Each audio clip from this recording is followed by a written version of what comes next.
Je vous souhaite donc la bienvenue à la Cité de l'Architecture et du Patrimoine pour cette soirée organisée à l'occasion de la sortie du livre DVD Variations sur Yona Friedman, coédité par le Centre national des arts plastiques et après édition. Je salue chaleureusement nos invités, les présents, Marianne Polanski, la fille de Yona Friedman, qui malheureusement n'a pas pu être parmi nous ce soir. Il est âgé, il fait froid, il est fatigué, mais évidemment il regardera la soirée qui fait l'objet d'une captation et que vous pourrez aussi revoir chez vous, je pense, dans 3 semaines. C'est à peu près le temps qu'il faut pour la mise en ligne et le montage. Je remercie Caroline Cros et Antoine Deroux, les auteurs du film Animal Normal, qui sera projeté dans un instant, ainsi que tous les participants à la table ronde qui suivra, les auteurs du livre, Sylvie Boulanger, Marie-Ange Breyer, Caroline Cros, Jean-Philippe Vassal, auxquels se joindront Jordi Colomer, artiste que nous avons accueilli l'an dernier ici même, dans le cadre d'une soirée Images Cité, et Simon Texier, historien de l'architecture, enseignant universitaire, qui en sera le modérateur. Je suis heureux d'accueillir Yves Robert, à qui je donne la parole dans un instant, directeur du Centre national des arts plastiques, qui est l'établissement public auquel est rattaché le Fonds national d'art contemporain, le FNAC, et pas la FNAC, avec qui nous avons organisé cette soirée, qui aura 2 prolongements, je vous les annonce. D'une part, l'enrichissement des collections de notre musée, le musée des monuments français, dont je salue la directrice Corinne Bélier qui est parmi nous, grâce au dépôt du fonds Friedman qui avait été acquis par le FNAC en 2007. Nous sommes en train de signer avec Yves Robert la convention de dépôt. Et d'autre part, c'est le second prolongement, la programmation en 2016 d'une exposition temporaire qui permettra de présenter ce dépôt. J'en profite pour remercier celles et ceux qui ont œuvré à ce projet d'ensemble, les équipes du CNAP, Aude Baudet, Bénédicte Godin, Perrine Martin, ainsi que Richard Lagrange qui l'avait initié, celle du Musée des Monuments Français, Corinne Bélier que j'ai citée, et Florence Alorand qui est attachée de conservation, celles enfin du département du développement culturel de la Cité, Marie-Hélène Contal, la directrice du département, ainsi que Rémi Guinard et Julien Borel qui ont préparé cette soirée. Je suis un animal normal. La déclaration de Yona Friedman qui donne son intitulé au film que nous allons voir mérite d'être méditée. Animal sans doute, nous y reviendrons. Normal, rien n'est moins sûr, tant Yona Friedman, dans sa pensée et dans sa pratique, n'a eu de cesse de remettre en cause la norme. Norme de la production architecturale, trop souvent synonyme de standardisation et d'uniformité, norme de la pensée moderniste, imposant sa propre conception du progrès humain, norme de la concertation qui, fréquemment, vise à convaincre l'habitant réduit au rang de simple consommateur que le produit qu'on lui propose répond parfaitement à ses besoins. À la norme, Yona Friedman préfère l'imprécision, l'irrégularité, l'improvisation, conçue comme autant de dispositifs de libération des potentiels de créativité, car en chaque habitant sommeille un artiste qu'il faut réveiller. La vie est une invention permanente. Comme tout ce qui innove, elle surgit des bords et non du centre, c'est-à-dire de la minorité. Le minoritaire, c'est celui qui déplace, s'interroge, conteste, se tient aux frontières. Ce devenir minoritaire a conduit Yona Friedman à l'indiscipline. Plutôt que d'isoler l'architecture dans les strictes frontières d'un territoire disciplinaire, il intègre dans une pensée holistique, englobant l'ensemble des êtres vivants dans une perspective que l'on peut, avec Augustin Berg, qualifier de mésologique, ce sont ces termes, prenant en compte la relation que l'espèce humaine entretient avec son milieu. Devenir animal de l'homme, Yona, il le dira dans le film, Yona est un chien comme les autres. Le chien ne communique pas, il s'exprime, il habite en poète. Quand il revient à Ithaque, Ulysse est métamorphosé en vieillard par Athéna, de sorte que personne ne le reconnaît, ce qui est nécessaire à sa vengeance. Personne, sauf son vieux chien, car si son apparence a changé, son odeur est demeurée. Le chien est celui qui sait voir la vérité des êtres au-delà des apparences. En se faisant animal, l'homme renoue avec l'originaire et la mythologie. Yona nous révèle le secret de la licorne, cette créature dont Roger Caillois avait dévoilé les correspondances kabbalistiques. Devenir social de l'homme animal. L'homme veut communiquer, mais le langage l'égare. Pour l'aider à revenir à l'essentiel, Yona invente la langue universelle des images et des pictogrammes. L'homme rêve d'habiter comme il veut, mais il ne sait pas toujours ce qu'il veut. Il faut donc laisser à l'édifice une grande mobilité d'usage, et pourquoi pas imaginer une ville qui serait entièrement fabriquée par les pratiques de ses habitants. Ce sera la ville spatiale, matrice de la pensée d'Archigram, Superstudio et des métabolistes japonais. L'architecture mobile débarrasse la conception du projet de toute décision subjective. L'architecte doit accepter d'abdiquer face à l'habitant pour se transformer en consultant, proposant à son client un répertoire de formes, de plans, de détails, parmi lesquels celui-ci choisit. Vous reviendrez certainement au cours de votre table ronde sur l'atelier de Yona Friedman, véritable appartement-monde, selon les termes de Caroline Crowe, entre de chiffonnier au sens qu'utilisait Baudelaire pour désigner ce personnage éreinté et pliant sous un tas de débris, dans lequel Walter Benjamin voyait une métaphore du poète qui puise dans le rebut de la société pour y nourrir son œuvre. L'appartement parisien de boulevard Garibaldi s'inscrit tout autant dans l'esthétique du recyclage du Meersbau de Kurt Schwitters que dans la critique de cette asphyxiante culture dont parlait Jean Dubuffet. Vous évoquerez également la question des utopies, le territoire du politique que Yona Friedman n'hésite pas à investir. Il ne veut pas se battre pour des idées, mais il est prêt à les armer pour qu'elles luttent plus efficacement. Il pousse loin sa pensée, propose des réformes constitutionnelles, développe même la notion de grève civile comme moyen pour la société de faire pression sur les gouvernements. Une dernière chose enfin, pour finir ces quelques mots d'introduction, cette soirée est aussi, pour moi, une histoire d'amitié qui me permet de reprendre un dialogue engagé en 2010 avec Yona Friedman et Caroline Crowe lorsque nous avions organisé à l'espace de l'Art concret de Montsartou l'exposition Utopie concrète. Je veux leur dire, à Caroline qui est là, à Yona qui peut-être l'écoutera dans quelques semaines, combien j'ai plaisir à les accueillir tous les deux. L'amitié, c'est une promesse, c'est obéir à une fidélité. En ce sens, elle est elle aussi un chemin minoritaire. Je vous souhaite une très belle soirée. Je donne la parole à Yves Robert.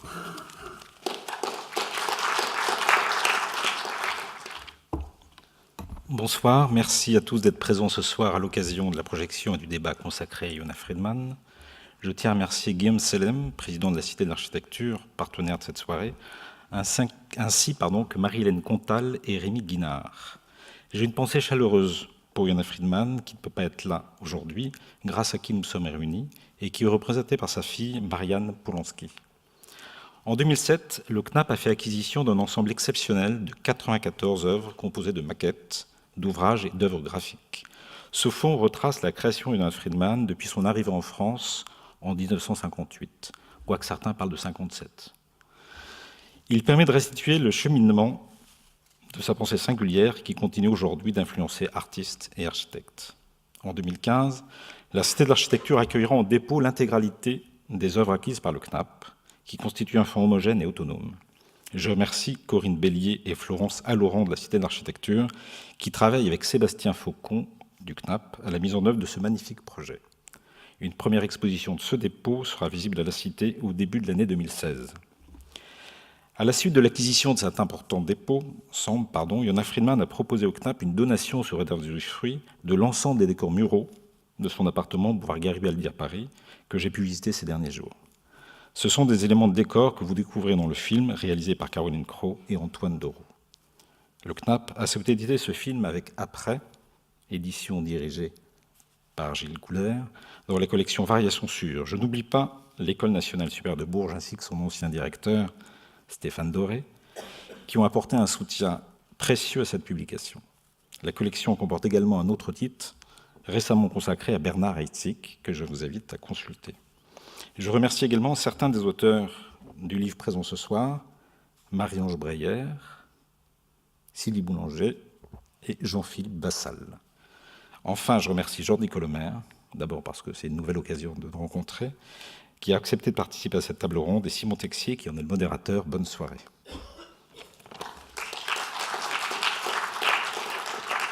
Alors, pendant que tout le monde s'installe, c'est-à-dire Marie-Ange Breyer, au fond, Caroline Cross, Sylvie Boulanger, Jean-Philippe Vassal et Jordi Colomer, qui vont discuter de Yona Friedman pendant quelques minutes. Je voudrais déjà dans un premier temps remercier Guillaume Sellem et Marie-Hélène Contal de m'avoir convié à animer ce débat autour d'un film et toute la cité de l'architecture dans son ensemble. Un film, mais aussi un homme, évidemment, qui sera au centre de cette discussion, d'une œuvre, d'une démarche, d'une attitude, une contribution qui, à l'évidence, est importante dans l'histoire de l'architecture, dans l'histoire de l'art, dans l'histoire de la pensée. Pensée de la deuxième moitié du XXe siècle, mais aussi de ce début de XXIe, à l'évidence. Alors il nous sera bien sûr un peu difficile en 80-90 minutes, je ne sais pas le temps qui nous est imparti, d'évoquer les multiples facettes du personnage Yonah Friedman. Nous allons tenter de dégager à travers les interventions de nos 5 invités quelques lignes de force, tenter de mieux situer une pensée complexe et complète, en abordant successivement dans une logique qui sera toujours pluridisciplinaire, les projets d'urbanisme, d'architecture, les créations plastiques de Yonah Friedman et l'actualité de ses propositions. L'actualité, elle est évidente puisque on peut se référer à 2 expositions, matière grise, matériaux, réemploi, architecture au pavillon de l'Arsenal, où Yonah Friedman avait été invité d'ailleurs pour une conférence. Réenchanter le monde, ici même, exposition conçue par Marie-Hélène Contal, architecture, ville, transition. Voilà qui montre l'actualité de ces thèses prophétiques de Yonah Friedman, qui se vérifient a fortiori dans un espace mondialisé où les migrations sont plus nombreuses. Or, depuis 1958, Yonah Friedman occupe une place vraiment centrale dans le débat sur l'architecture, la ville, l'environnement, avec un projet bien connu qu'on a vu dans le film, un projet qui en masque souvent beaucoup d'autres, c'est la ville spatiale, une superstructure qui enjambe certains quartiers de Paris, destinée à remédier à l'engorgement d'une ville capitale. 1958, c'est le moment aussi où Yonah Friedman crée avec d'autres architectes le JAM, groupe d'études pour l'architecture mobile, qu'il défend donc cette architecture mobile au Siam 10 de Dubrovnik.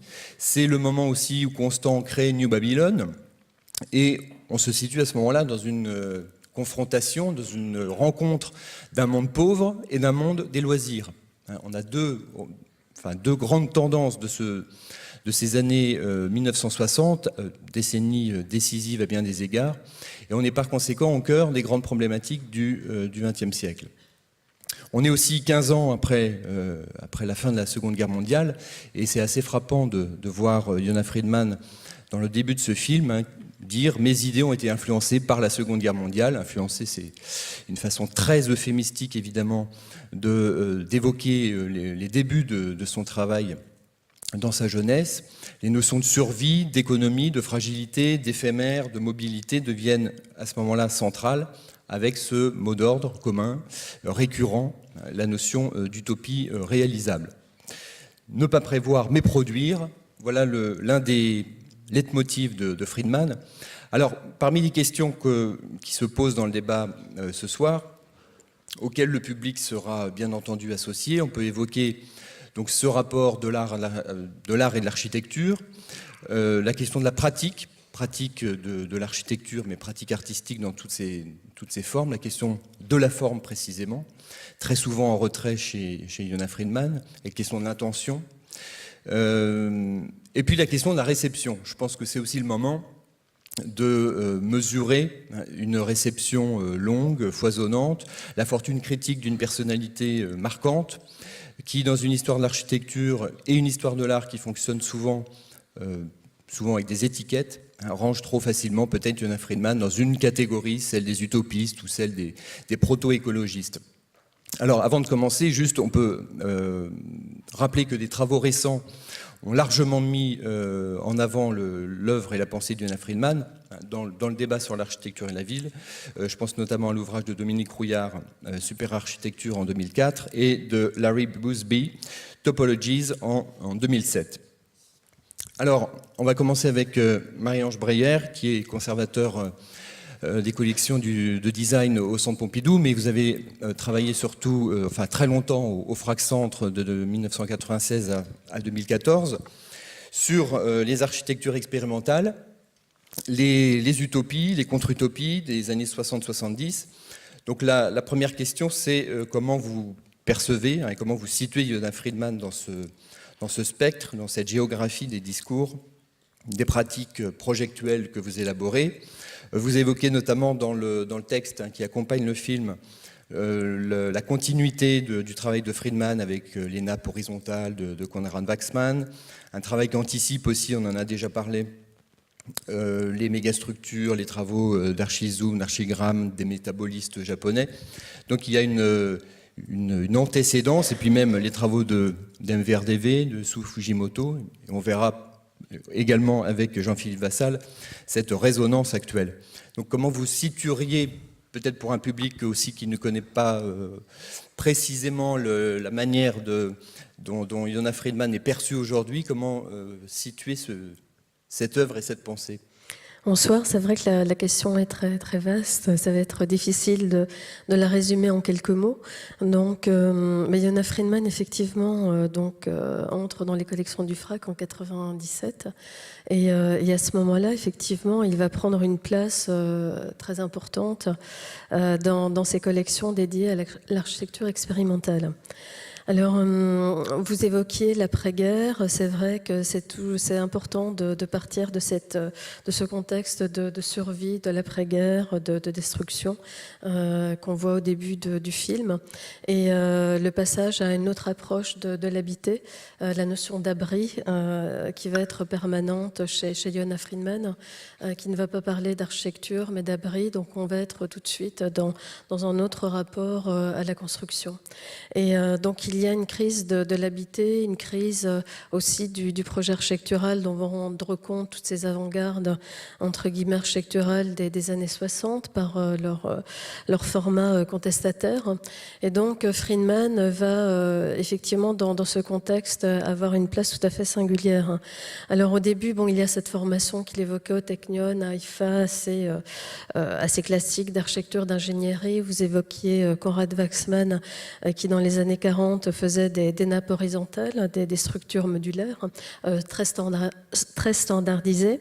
Mais Yonah Friedman apprend auprès de lui l'idée d'un espace combinatoire, comment les éléments peuvent se combiner les uns avec les autres. Alors que Konrad Waxman est justement un ingénieur qui va travailler sur la répétitivité d'un même élément, Yonah Friedman va en garder juste la notion de grille spatiale, de combinatoire spatial, et va y insuffler le principe d'indétermination dans cette grille spatiale qu'il trouve alors chez cet architecte ingénieur. Et d'ailleurs, quand il crée le groupe d'études d'architecture mobile en 58, David George Emmerich va en faire partie, qui lui aussi travaille sur ces questions de tenségrité de l'espace. Alors donc à cette époque, dans les années 50, c'est vrai que Yonah Friedman se rend compte de sa spécificité quand il est au congrès de Dubrovnik, au congrès international d'architecture moderne, le SIAM que vous évoquiez. Et à ce moment-là, il présente son projet manifeste d'architecture mobile. Et il se rend compte là à quel point il est face à une corporation, un contexte d'architecture où il va avoir une place tout à fait singulière. Et l'architecture mobile, ce n'est donc pas l'architecture mobile en tant que telle, c'est l'autoplanification, c'est l'architecture faite par les habitants. Et donc là est la révolution complète de Yonah Friedman de faire basculer le geste architectural chez les habitants. Alors il n'est évidemment pas le seul à cette époque à avoir être dans cette dynamique. On peut penser à la même époque à Constant avec le projet que vous citiez de New Babylon, alors qui est à peu près contemporain de Yonah Friedman, donc en 58. Mais Constant vient du milieu de l'art, du situationnisme. Il entre en contact avec l'architecture à travers Aldo Van Eyck et va effectivement développer son concept de ville planétaire et une société de loisirs, mais va développer un vocabulaire formel très proche des villes spatiales de Yonah Friedman, c'est-à-dire qu'on a les mêmes nappes horizontales qui vont s'enchevêtrer, qui vont être pénétrables les unes avec les autres et qui vont donner là aussi la liberté à l'usager. Et donc, comme Yonah Friedman, Constant va parler aussi de la créativité du comportement des usagers et dire que ce qui est important, c'est cette dimension créative. Alors donc, donc Constant va effectivement développer ces concepts, Yona Friedman aussi. Alors il y a un autre concept qui les réunit, qui va rapprocher Yona Friedman et en faire un père aussi des mégastructures, qui est cette idée d'une structure qui va s'étendre à l'infini, et également donc la notion d'un environnement global, puisque ces villes spatiales superposées qui viennent par-dessus d'autres villes sont aussi des environnements climatisés, sont aussi des villes globales, et donc la plupart des architectes qui vont suivre de cette génération vont pratiquement tous s'inspirer des projets de Yona Friedman. Donc on pourrait en citer d'ailleurs des dizaines et des dizaines pratiquement. Alors pour aller vite, donc Yona Friedman, lorsqu'il écrit pour une architecture scientifique en 71, cite tous les architectes qui ont puisé dans sa démarche, Stieglitz, tous les métabolistes japonais qui ont fait des mégastructures à croissance organique, Kenzo Tange qui vient le voir, qui repart avec presque pas de la méthode, mais l'idée des mégastructures après avoir rencontré Yona Friedman. Donc ensuite, il y aura énormément d'architectes qui vont puiser dans cette approche de Yona Friedman.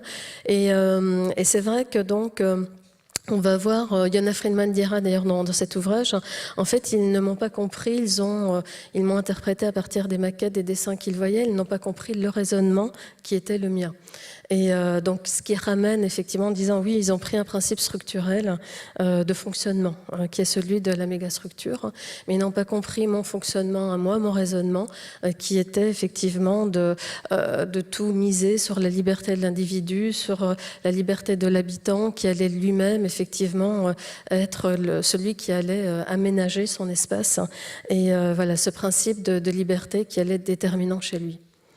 Oui, c'est-à-dire qu'au fond, autour de Tim Ten et du SIAM de Dubrovnik, il y a une sorte d'incompréhension.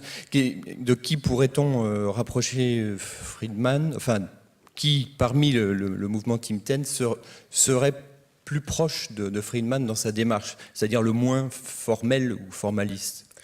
C'est particulier parce que Friedman, effectivement, lorsqu'il développe son groupe d'études d'architecture mobile, va effectivement s'en différencier. Donc à l'époque, vous aviez Alison Peter-Smithson qui faisait aussi, à la fin des années 50, des rues suspendues. Donc il y avait effectivement tout un courant d'architecture qu'on va retrouver un peu partout, qui allait travailler sur cette idée de relier le micro au macro.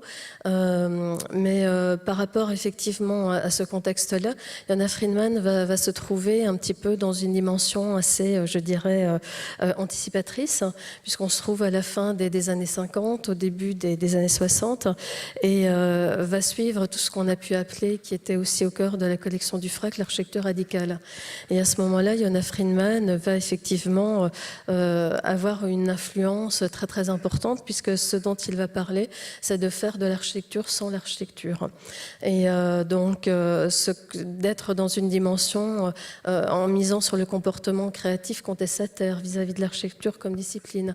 Donc on va voir Archizoom parler d'architecture sans architecture, Super Studio parler de l'élément aussi de mobilier qui va être l'élément qui permettra de confectionner l'architecture.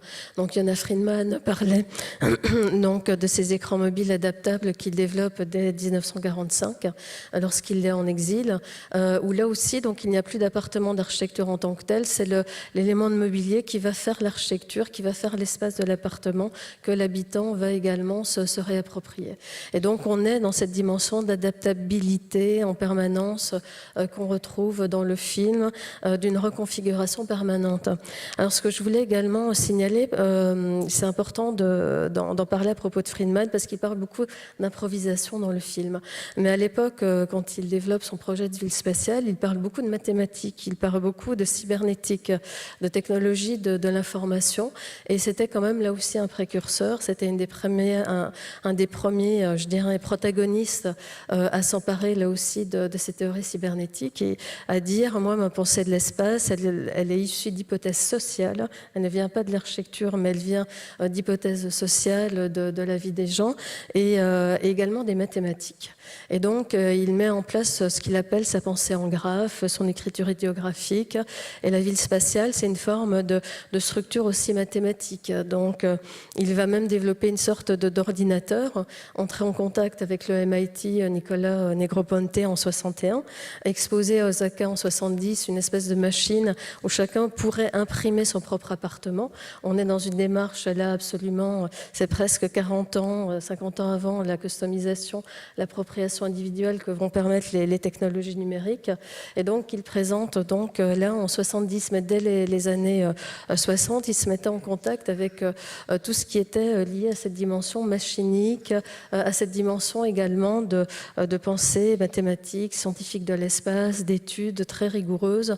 Et quand on lit ses livres, on voit à quel point effectivement il met en place toute une méthodologie pour finalement aboutir évidemment au principe de liberté de l'habitant. Mais tout ça, c'était effectivement essentiel chez lui.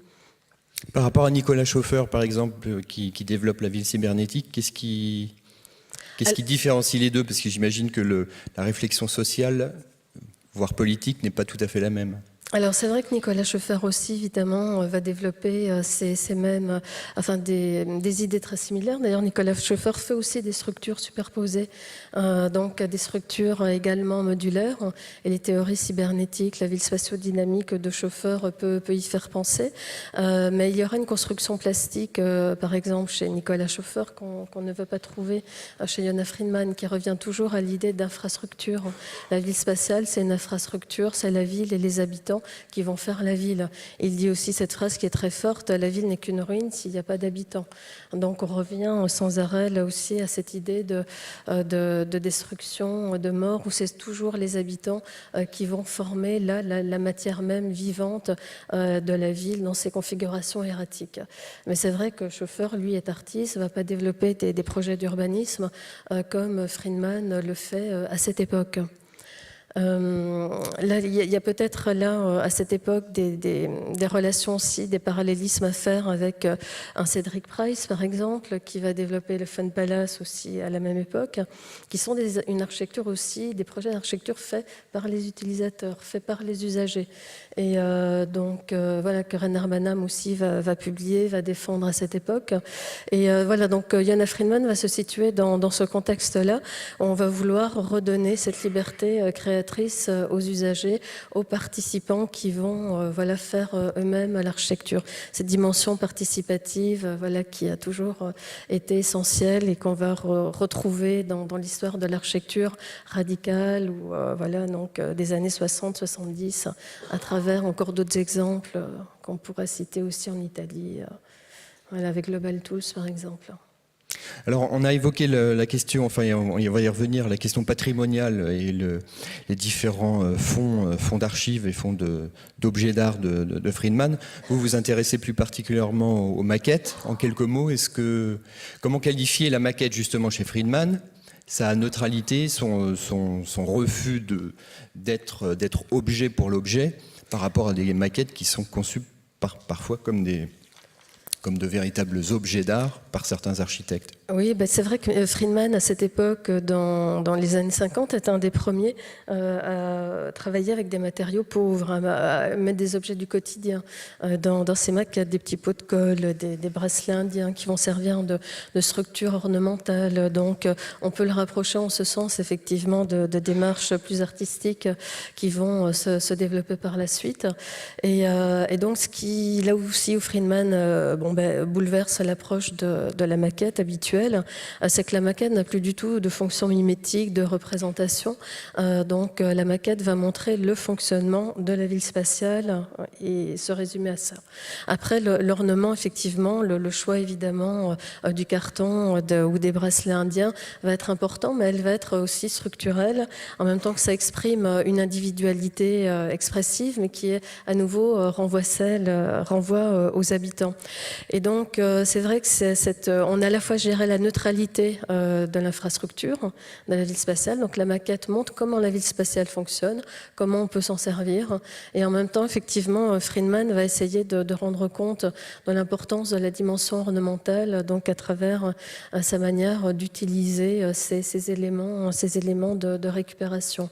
Et donc, c'était assez nouveau à l'époque où, par exemple, Constant lui faisait des maquettes en plexiglas, en métal. Donc, ça n'appartenait pas du tout, effectivement, aux matériaux qu'utilisaient à l'époque les architectes lorsque Friedman confectionne ses maquettes. Donc il va là aussi essayer d'exprimer ce principe d'indétermination de la ville spatiale à travers le fonctionnement de ces maquettes. Donc la maquette va plus représenter une architecture, mais la maquette va vraiment montrer son fonctionnement. Et donc voilà, on revient là aussi, elle incarne tout à fait le mode de pensée de Yona Friedman. Alors, Caroline Cross, je vais me tourner vers vous. Vous êtes conservateur du patrimoine, commissaire indépendant, vous vous intéressez plus particulièrement à la sculpture. C'est vous qui avez eu l'idée de ces rencontres régulières avec Yona Friedman, de ce film. Les premiers entretiens, on le voit, datent de 2007, donc il y a eu un travail régulier avec Friedman autour de ce film entre 2007 et 2013. Qu'est-ce que vous attendiez de ces rencontres? Qu'est-ce que vous cherchiez peut-être à faire dire à Yona Friedman qu'il n'aurait pas écrit, par exemple? En fait, oui, je suis venue chez lui en 2007. On avait été sollicité par Jean-Louis Mauban, qui a aussi beaucoup soutenu Yona Friedman, donc l'ancien directeur du FRAC Rhône-Alpes, et on est allé avec Bernard Bisten le voir pour la première fois. On était avec Geneviève Pesson aussi qui est là dans la salle, et on est allé en fait pour faire une acquisition pour le FNAC, où, comme l'a rappelé Monsieur Robert, on a acheté à peu près une centaine de pièces pour les collections nationales. Donc c'est vrai qu'on est arrivé dans ce lieu qui est pourtant reproduit dans de nombreux catalogues et qui est connu, mais on a été tout de suite enchantés et on a compris tout de suite, en fait, quand on est arrivé dans cet appartement, qu'il fallait acheter des maquettes, mais il fallait surtout arriver à préserver ce lieu. Et en fait, à partir de là, depuis 2007 jusqu'à ce que la chose aboutisse, c'est tout un processus qui s'est déroulé pour préserver ce lieu et essayer de le faire rentrer dans les collections nationales. Ce que j'ai voulu chercher, en fait, dans sa parole, comme vous dites, il a beaucoup écrit, mais je pense que la parole, le rapport direct avec la parole est sans doute plus accessible. Mais ce que j'ai voulu chercher, c'est peut-être de montrer comment peu à peu, après avoir travaillé, comme l'a bien dit Marie-Ange Braillère, sur toutes ces questions formelles de l'architecture et toutes ces remises en question de l'architecture fonctionnaliste et tout ce qui vient d'être dit sur l'improvisation, c'est comment, en fait, peu à peu, à partir des années 70, du milieu des années 70, il s'est beaucoup recentré sur l'humain, et finalement, il a fait un travail personnel sur lui-même, et il s'est observé, il a observé son chien, et moi, ce qui m'a intéressé véritablement, c'est tous ces questionnements, en fait, sur des sujets qui n'ont rien à voir avec l'architecture, mais qui, en fait, peuvent être applicables tout de suite dans la société, à savoir l'éducation, l'écologie, comment éduquer les enfants, comment décorer sa maison, comment vivre, en fait, tout ce qu'il a fait sur le savoir-être et pas sur le savoir-faire, justement, ce que peut-être les architectes à l'époque lui ont reproché. Donc c'est vraiment cet aspect-là, moi, qui m'a intéressée, et j'ai relié sa pensée bien sûr à toute l'histoire des mythologies individuelles dont parle Roland Barthes, ou dont a parlé Harald Zeman dans ses expositions. Et on peut penser à des grandes figures comme Carl Jung, ou plus récemment Édouard Glissant, ou même une figure comme Pistoletto qui parle du troisième paradis et cette nécessité d'être co-créateur d'une société qui va émerger, qui est en train d'émerger. Donc c'est vraiment toutes ces questions-là, moi, qui m'ont intéressée, que je suis venue chercher. On en parlait de manière informelle quand on se rencontrait, et ensuite j'ai sollicité Antoine Deroux, qui a beaucoup réalisé de films avec des artistes que je connaissais, et je veux ici le remercier parce que, en revoyant le film ce soir, je me suis rendu compte à quel point sa caméra caressait très très bien tous ces objets avec beaucoup de sensualité, beaucoup de sensibilité, et donc on a travaillé comme ça de manière assez empirique. Et en fait, Yona Friedman n'a pas voulu qu'on écrive de scénario, il a vraiment refusé un protocole défini, ça a été totalement improvisé, comme vous avez pu le constater, et nous avons en fait des heures et des heures d'enregistrement. Là, il s'agit que d'une toute petite sélection donc d'une cinquantaine de minutes, mais nous avons beaucoup d'heures d'enregistrement. Donc un autre modèle que je pourrais citer peut-être, c'est l'abécédaire de Gilles Deleuze, toute proportion gardée, mais c'est vraiment ça, c'est vraiment le Yona Friedman philosophe et anthropologue que je suis venue chercher, et par rapport à l'art, justement, tous les liens qu'on peut établir sur ces questions, cette approche d'un art beaucoup plus global, beaucoup plus anthropologique. Et évidemment, la question plastique m'a aussi beaucoup intéressée, puisque, comme je vous le disais en préambule, dès qu'on est rentré dans cet appartement, on a très très bien compris qu'on allait acheter des maquettes, mais c'était frustrant et qu'il fallait faire plus et qu'il fallait absolument arriver à conserver ce décor. Et peu à peu, bon, les choses se sont mises en place. Voilà.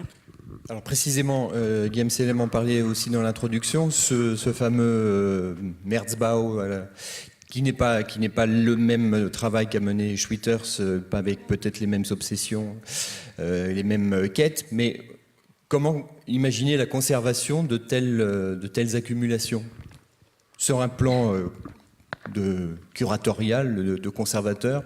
Comment est-ce qu'on imagine ça dans une démarche patrimoniale, sachant que beaucoup de choses ont été faites, pensées depuis ce moment?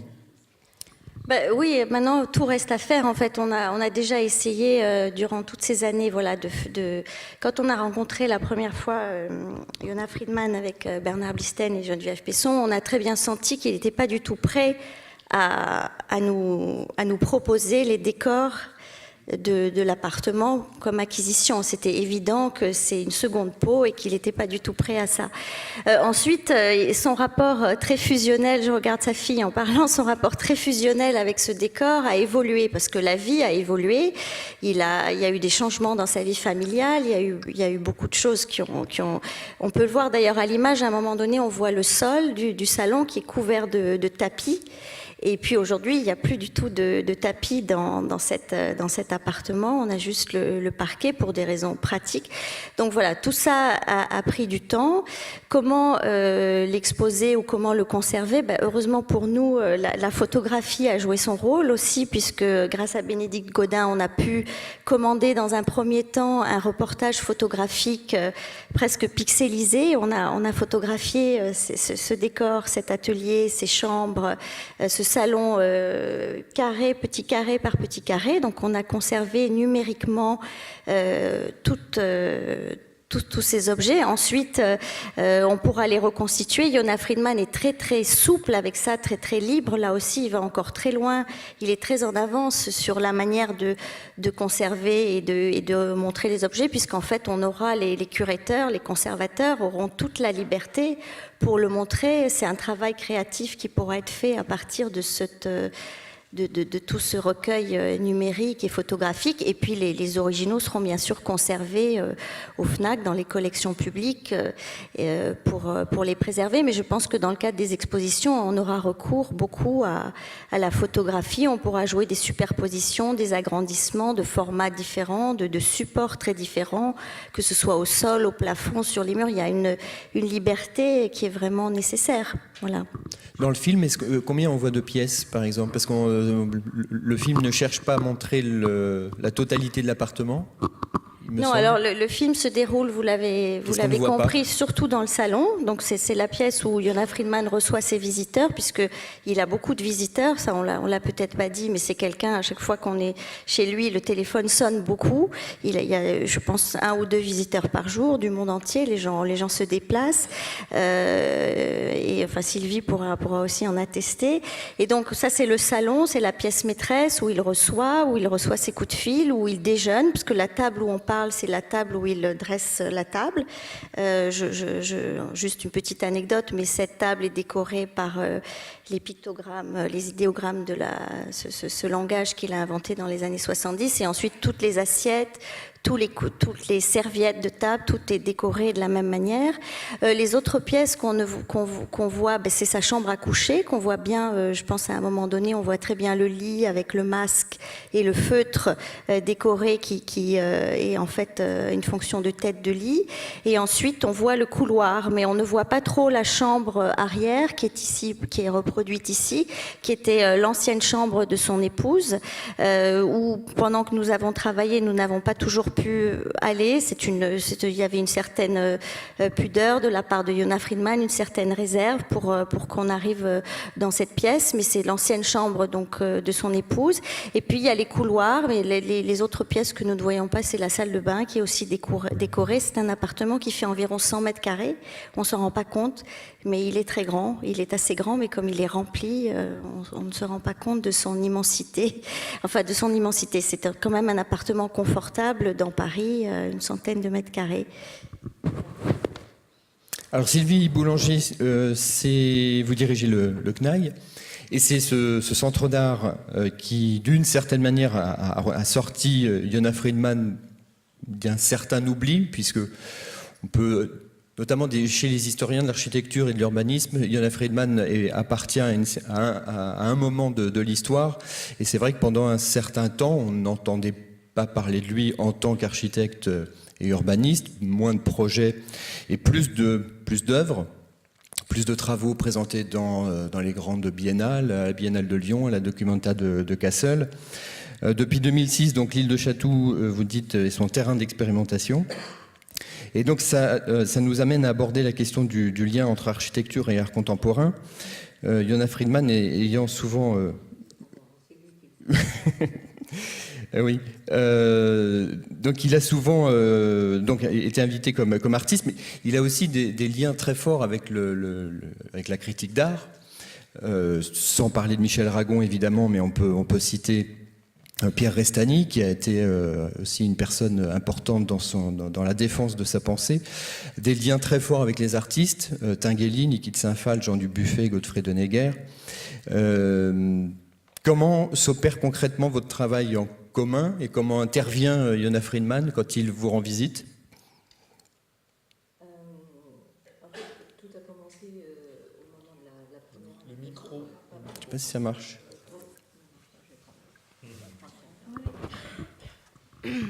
Là, ça marche, oui. Tout a commencé lors de la première invitation, en fait, de la première rencontre, quand je suis allée le rencontrer chez lui. Et la question était effectivement pourquoi inviter quelqu'un comme Yona Friedman, qui n'est pas un artiste contemporain, on va dire, qui refuse même de l'être, comme il refuse d'ailleurs la position en fait du commentaire critique, que ce soit dans l'art ou dans l'architecture. C'est vrai que on a un exercice un peu délicat ce soir, puisque on est en train de parler de quelqu'un qui refuse en général le commentaire et qui demande une action créative et poétique directe. Donc c'est ce qui m'intéressait moi dans cette invitation quand je suis allée le rencontrer, c'était de comprendre comment il allait mettre en critique un objet comme le centre d'art. Puisque un centre d'art est destiné à réaliser un programme, donc être dans une programmation. Or là, j'avais affaire à quelqu'un qui refuse toute forme de programmation. Et comme on travaille beaucoup sur ce principe qu'un centre d'art doit être un lieu vide de projets, que ce lieu doit être rempli par les projets des artistes lui-même, c'était un peu un exercice extrême d'inviter Yona Friedman à réaliser une programmation au centre d'art. Donc tout a commencé chez lui, juste à parler et à voir des choses. Voilà, comme vous pouvez l'imaginer, le film est très probant. Et là, j'ai commencé à lui proposer de continuer la diffusion. C'est-à-dire, on a commencé à parler de ce que pouvait être la copie, c'est-à-dire de ce que pouvait être éditer, recopier ce qu'il avait déjà fait. C'est-à-dire l'ensemble de ces manuels dont il parle un peu dans le film et qu'il avait réalisé pendant 9 ans quand il était directeur de l'information à l'UNESCO. Et c'était des manuels qui avaient déjà été énormément diffusés dans le monde, qui avaient été traduits en une trentaine de langues et qui étaient des espèces de tutoriaux, on pourrait dire maintenant, de comment construire sa maison, comment se protéger, comment créer son potager, comment se soigner soi-même. Et puis ensuite, on passait à des questions plus culturelles, c'est-à-dire qu'est-ce qu'était la culture en Europe, et puis des questions philosophiques, puisqu'il a traduit d'une certaine manière, donc il a réécrit Il a réinterprété la monadologie de Leibniz. Donc on a commencé à, comme ça, avoir ces outils intermédiaires qui étaient ces manuels pour commencer à travailler. On a réédité l'ensemble des manuels, voilà, qui représentent, je ne sais plus combien, 1500 pages ou quelque chose comme ça. Et puis, à partir de là, il a commencé à venir au CNAI et effectivement, je lui ai proposé de mettre les choses en exposition, mais la question du statut de l'exposition se posait. Est-ce que c'était vraiment une exposition? Non, puisqu'on n'allait pas exposer des objets, dans la mesure où ces objets, comme vous l'avez compris, sont des processus. Ce ne sont pas des objets finis, ce ne sont pas des objets d'art. Donc on a affaire à des modèles, comme il le dit, c'est-à-dire des maquettes qui ne peuvent pas être prédessinées. Le dessin ne préexiste pas à la maquette, puisqu'on doit réaliser la maquette au fur et à mesure. Et une fois que la maquette est réalisée, elle s'arrête là, puisque ça n'est pas non plus le modèle pour la réalisation de quelque chose à l'échelle 1. Donc c'était très très intéressant pour nous, puisqu'on posait cette question de l'œuvre, en fait, de la création, qui n'était pas un produit, qu'on pouvait appeler après déplacer forcément dans le marché de l'art, par exemple.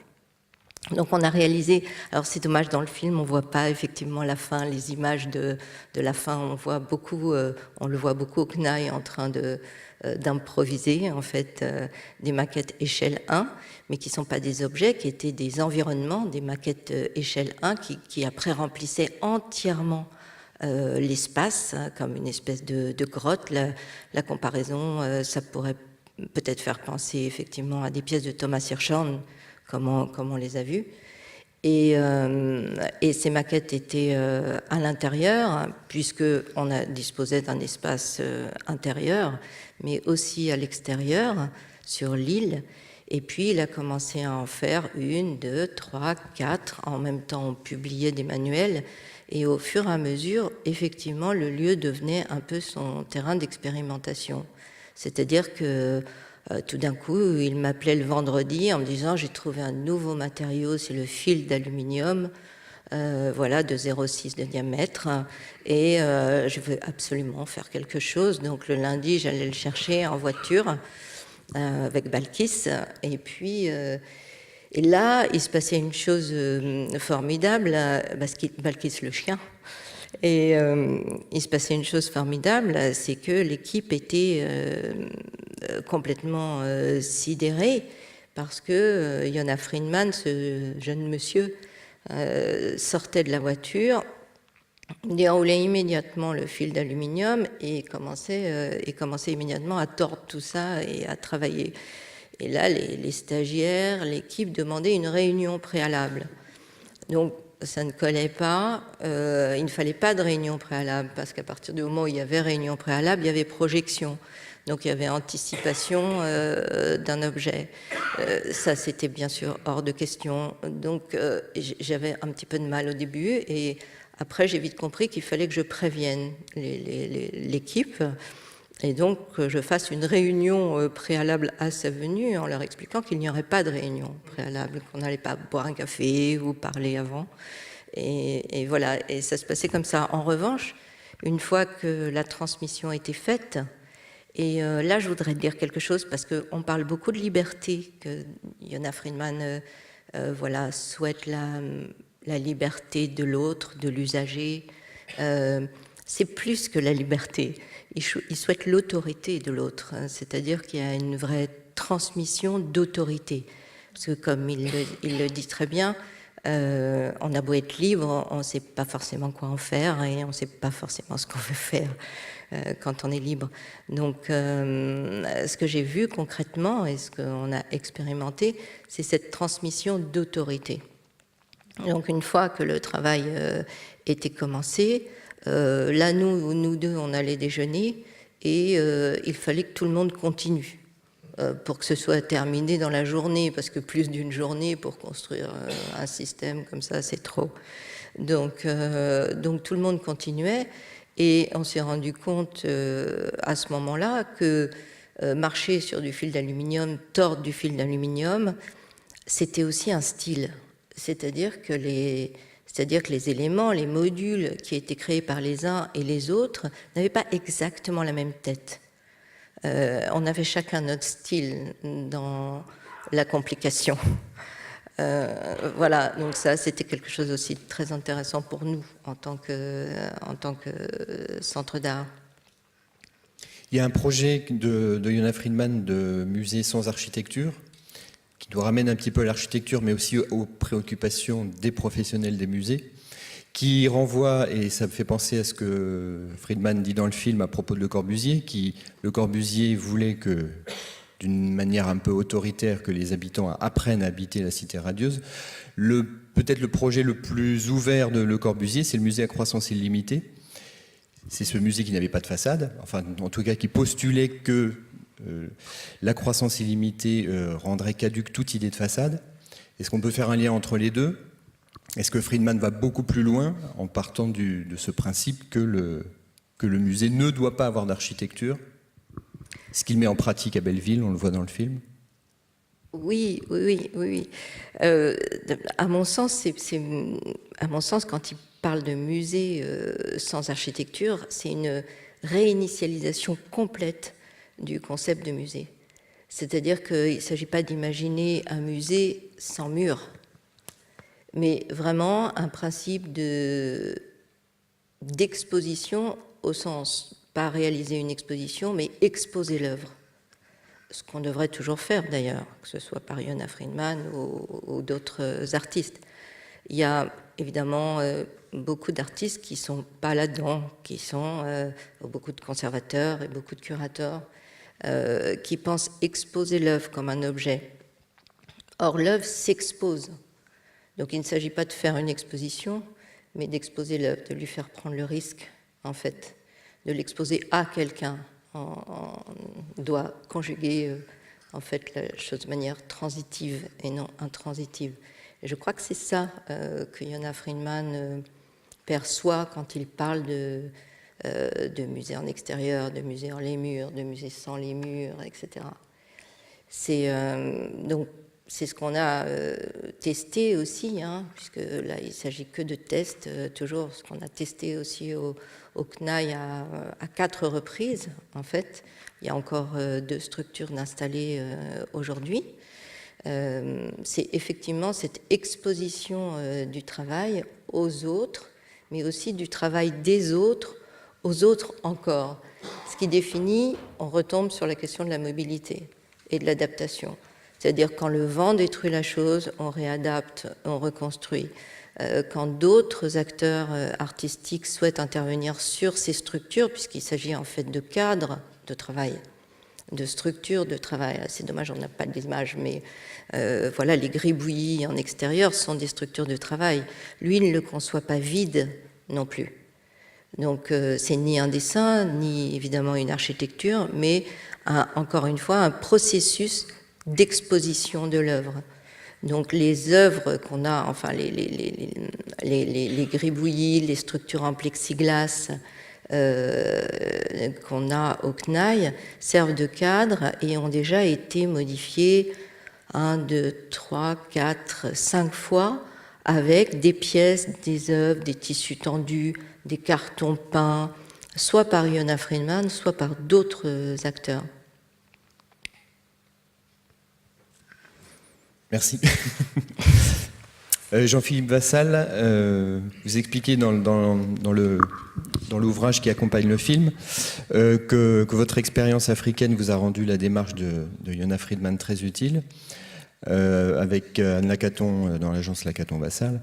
Vous poursuivez donc d'une certaine manière son travail sur l'économie en situant vos projets dans une démarche assez radicale, avec, pour résumer très schématiquement, si je peux me permettre, un maximum d'espace, maximum de confort pour un prix minimum, un refus de l'esthétique et notamment de tout investissement dans le dessin de la façade, ce qui nous ramène d'une certaine manière à ce débat, enfin à cette problématique du musée.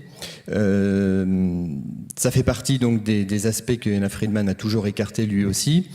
Est-ce que c'est dans ces valeurs que l'on pourrait trouver ce lien entre la génération de Yona Friedman et la vôtre, peut-être aussi celle de Patrick Bouchain? Comment définir ce que Yona Friedman peut encore apporter à d'autres architectes également, notamment à des plus jeunes, à vous comme à ceux à qui vous enseignez?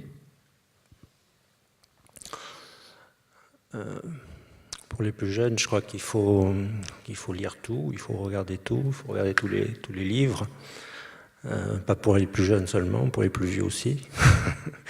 En tout cas, moi j'ai envie de dire merci parce que j'ai lu Merci Yona Friedman, parce que je lisais ses livres quand j'étais étudiant, il y a une trentaine d'années. Et puis, mais surtout parce que je l'ai vu il y a 2 ans avec mes étudiants de l'école de Berlin, et que je me suis aperçu que j'aurais dû lire et relire continuellement ces livres, encore plus souvent, parce que c'est cet accompagnement dans la profession dont on a tout le temps besoin, parce qu'il aide à comprendre comment les choses se passent. Et ces moments, il y a 1 an, c'était pour moi un moment assez extraordinaire. Du coup, ensuite, on a fabriqué avec un gribouillis qui était en verre. On l'a amené avec les camions, on l'a amené à Berlin, puis on a fait un gribouillis à l'école de Berlin avec ça. Mais oui, l'Afrique, ça ramène forcément à ça, parce qu'on se retrouve dans une situation de pas de ressources. Et puis, là où j'étais, c'était la frontière du Sahara, du Sahel, il n'y a presque rien. Et donc, quand il n'y a presque rien, il n'y a plus que l'intuition, l'imagination, l'intelligence, de mettre 3 bouts de bois ensemble, et puis de prendre un vieux tissu, et puis de voir qu'on est à l'ombre, et qu'il fait meilleur. C'est toutes ces pratiques sans a priori sur les matériaux, où on démonte, on remonte sans arrêt, où on désondule la tôle pour faire des attachés-caisses rutilants d'acier. C'est les pneus qu'on recoue et qu'on réajuste pour faire des chaussures. Enfin, c'est en permanence, parce qu'il n'y a presque rien. Se dire que ce qui reste, c'est l'intelligence, c'est l'invention, c'est l'improvisation. Et c'est vrai qu'on retrouve ça dans ce qu'on voit de Yona Friedman. Et en revenant ici en Europe, ce manque de matériaux, ce manque d'éléments, ce manque de ressources, on le retrouve d'une certaine façon dans la crise économique, le fait que malgré tout, il y a des gens qui n'ont pas de logement, ou il y a des logements trop petits, ou des situations consternantes à notre époque, autour de Paris, dans Paris, et que forcément, cette absence de ressources, il faut y travailler, il faut y réfléchir, et que du coup, cette question de l'argent, elle devient essentielle, et comment faire avec ces situations pour les transformer, pour les améliorer, puis pour toujours croire à une forme d'optimisme, une forme de générosité possible.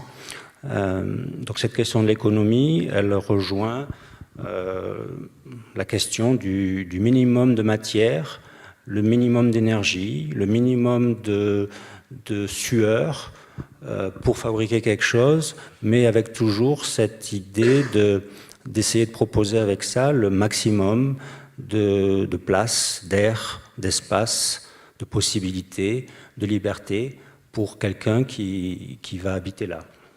Donc, effectivement, cette question de l'économie, elle est essentielle. Et puis, je crois que ce qui est important, c'est la question du minimum. Le minimum pour le maximum, pour produire le maximum. Et c'est le minimum, c'est pas le minimalisme. Qui est le minimalisme, c'est un peu la façon dont on regarde quelque chose, ou dont on conçoit. Alors que finalement, le minimum, c'est juste de fabriquer avec ce qu'on a juste autour de soi, et d'essayer de voir comment on peut construire quelque chose effectivement sans objectif d'esthétique particulier, mais simplement en comptant sur le résultat du processus qui va, d'une certaine façon, provoquer, créer une esthétique à un moment donné qui sera différente quelques jours après ou quelques années après et qui va changer. Donc effectivement, il n'y a pas de forme prédéfinie, il n'y a pas de façade prédéfinie, il y a juste simplement l'évolution d'un processus. Et ce processus, il part d'un individu. Chaque fois, ce qui est remarquable dans le travail, dans les livres, dans tous les premiers livres, c'est qu'au début de ces livres, il y a toujours 5 petits traits qui représentent une personne, un individu.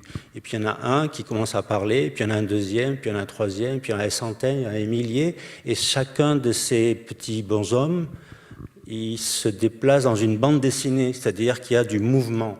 C'est-à-dire que ce n'est pas une personne inerte, c'est une personne qui bouge, qui vit, qui pense, qui fait des choses, qui rencontre d'autres personnes et qui finalement fabrique de l'espace autour d'eux. Et c'est cet espace qui fait la ville. Et puis il y a effectivement des moments, des improvisations, des structures, des toits, des cloisons qui se forment. Et c'est ce qui est important, c'est ça, c'est qu'au départ, il y a un homme.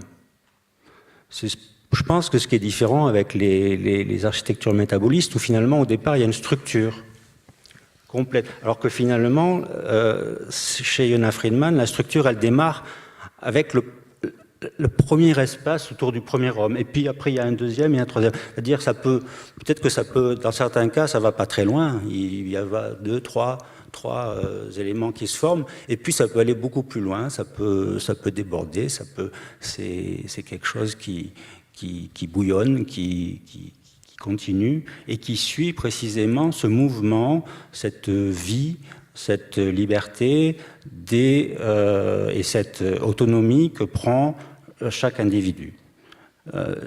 Pour moi, ça c'est absolument fondamental. C'est aussi, je crois, pour l'architecture et pour l'urbanisme aujourd'hui, pour la société aujourd'hui, se dire que c'est la démocratie. C'est-à-dire, effectivement, qu'autour de chaque personne, il y a une façon de fabriquer son espace pour trouver son plaisir, son confort individuel et aussi collectif dans les relations qui vont ensuite se propager au fur et à mesure de la rencontre avec d'autres personnes. Et cette idée d'une ville qui se fabrique comme ça, je crois que c'est assez important. Ça part d'une observation très très fine. Je crois qu'il y a une observation extrêmement clairvoyante de Yona Friedman sur ce qui se passe, sur les gens, sur la société. Donc on parlait de cet événement de la guerre, comment les gens se comportent, qu'est-ce qui se passe à ces moments-là. On retrouve aussi ça dans l'organisation des favelas, dans l'organisation des bidonvilles, comment ces relations d'une personne avec une autre personne et une autre personne finalement finissent par fabriquer des choses extrêmement intéressantes. Pour poursuivre dans ces enseignements de Yona Friedman, mais aussi votre enseignement à vous, il y a un aspect que l'on voit dans le film qui est la question du rapport entre l'architecte et son client. Là encore, est-ce qu'il y aurait un moyen, enfin, quelles sont les méthodes d'enseignement aujourd'hui possibles dans les écoles d'architecture pour diffuser, remettre en cause justement ce statut de l'architecte démiurge et diffuser un peu plus profondément dans la culture architecturale contemporaine ce type de méthode de dialogue, parce qu'on sait que c'est pas facile au sein même d'une école d'apprendre à dialoguer avec un maître d'ouvrage, par exemple, ou avec le futur habitant. Avec le futur habitant, parce que le maître d'ouvrage, c'est différent. Quand on fait un projet de maison ou de villa, on a en face de soi une personne avec laquelle on discute effectivement. Quand on travaille sur des logements collectifs. On a un bailleur social et qui est censé représenter 10 familles, 20 familles ou 50 familles qu'il ne connaît toujours pas. Donc la question est différente.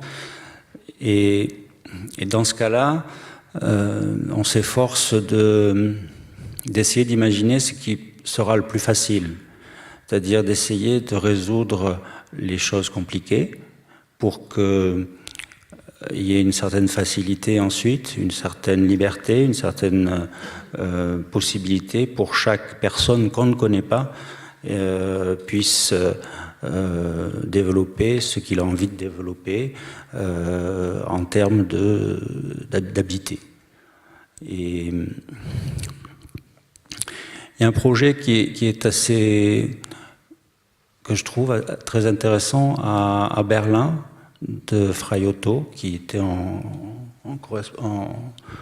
correspondance avec Yona Friedman, qui a été fait pour l'IBA en 1987 et qui travaillait un peu sur ces prototypes d'habitat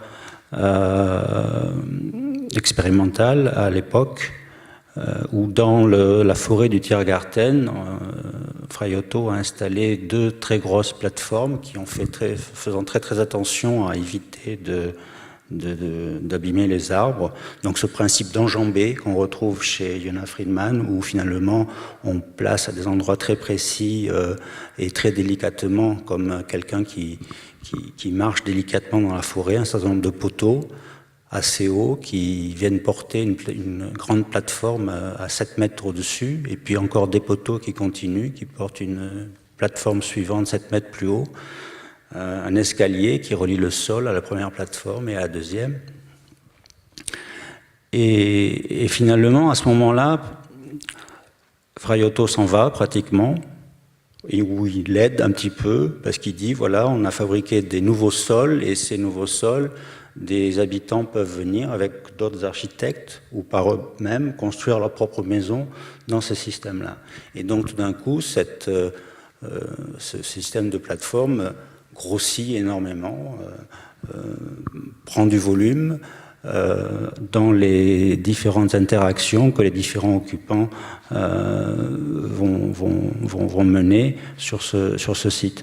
Et en discutant avec Yona Friedman, qui connaissait bien ce projet, il a dit assez vite, il était intéressé, mais en même temps il disait assez vite, il n'y avait pas assez de vide. C'est-à-dire où le vide a été trop vite rempli. C'est-à-dire qu'il n'y avait pas assez de liberté, pas assez de possibilités. Et c'est vrai que ces plateformes, elles permettaient comme sur un terrain, de fabriquer sa maison et puis d'avoir un tout petit bout de jardin. Mais finalement, tout a été pris pratiquement. Et j'ai l'impression que dans son esprit, il y a toujours 50% qui est pris et 50% qui est libre. Et que finalement, l'espace fonctionne comme ça, avec toujours cette possibilité de se remplir, de se vider, de se continuer. Quelque chose qui en permanence permet le mouvement. Donc, la façade n'est qu'un phénomène à un moment donné, et puis 2 jours plus tard, elle est rouge, et puis elle est d'une autre couleur, et puis elle se transforme, et puis elle continue, et puis la ville continue. Pour ce petit rapport avec Le Corbusier, moi je pense que l'élément du travail de Le Corbusier qui est le plus en rapport avec Yona Friedman, c'est la maison domino. C'est-à-dire effectivement un système avec 4 poteaux, un plancher, un autre plancher, un escalier.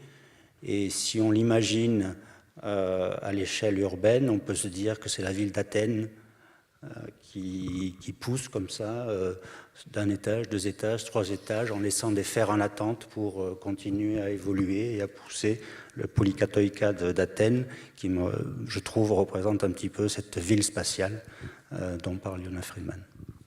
Je reviens juste à ma question. Est-ce que les étudiants sont aujourd'hui sensibles à ces problématiques et à ce côté aléatoire, ce retrait de l'architecte? Il y a peut-être des étudiants qui veulent prendre la parole avant qu'on... Oui? C'est déjà très difficile pour moi de commencer parce que Si je suis venue ici, c'est parce que vraiment Yona Friedman, ça a été ma première découverte. Quand j'étais dans ma prépa artistique, on était là, on devait passer un jury et on me demandait de faire des maquettes et moi je ne savais pas quoi faire exactement parce que j'étais dans une classe de design et j'étais complètement perdue. Et j'ai fait 2-3 maquettes comme ça, justement à l'improviste. Et mon prof, il est passé et il m'a dit bon Céline, c'est très fragile ce que tu as fait, mais c'est quand même intéressant. Va voir les travaux de Yona Friedman. Au départ, quand j'ai regardé les travaux de Yona Friedman, c'était des dessins parce qu'on nous donnait tout le temps des références. Va voir ci, va voir ça. C'est vrai que c'était intéressant au départ, mais je me suis dit, pourquoi il m'a dit vraiment de regarder ces dessins-là? Après, quand j'ai regardé dans le contexte justement dans lequel il travaillait, j'ai regardé quelques vidéos, justement cette vidéo-là, mais juste le début, j'ai pu voir que juste le début de cette vidéo, le contexte de la guerre justement. Et c'est là que je me suis dit, mais j'ai toujours essayé voulu d'apprendre. J'ai regardé tous ces livres, Utopie réalisable, Ordre compliqué, dessin. Justement, là en haut, il y a presque tous ces livres dans presque toutes les écoles d'architecture. J'essaie vraiment parce que c'était comme pour moi comme un fil conducteur justement de mon envie de faire l'architecture. Et quand je suis arrivée tout le temps par rapport aux entretiens, on me disait oui, alors je voulais toujours essayer d'intégrer ce Yona Friedman. Peu importe ce qu'il me disait, je voulais dire mais oui, mais il y a Yona Friedman, il y a Yona Friedman. On me présentait un dessin, on me disait ah mais tu sais à quoi vous pensez quand vous regardez ce dessin? Mais je sais pas, je disais Yona Friedman. Pour moi c'était une évidence. Je voulais pas rechercher d'autres architectes. Forcément, je sais qu'il y en a d'autres qui sont très très intéressants. C'est pas ça, mais c'est lui ma première découverte, un peu en quelque sorte mon coup de foudre. Je peux avoir un peu des mots naïfs, je sais, je suis vraiment qu'en premier semestre de mon école en architecture, je suis qu'en première année, mais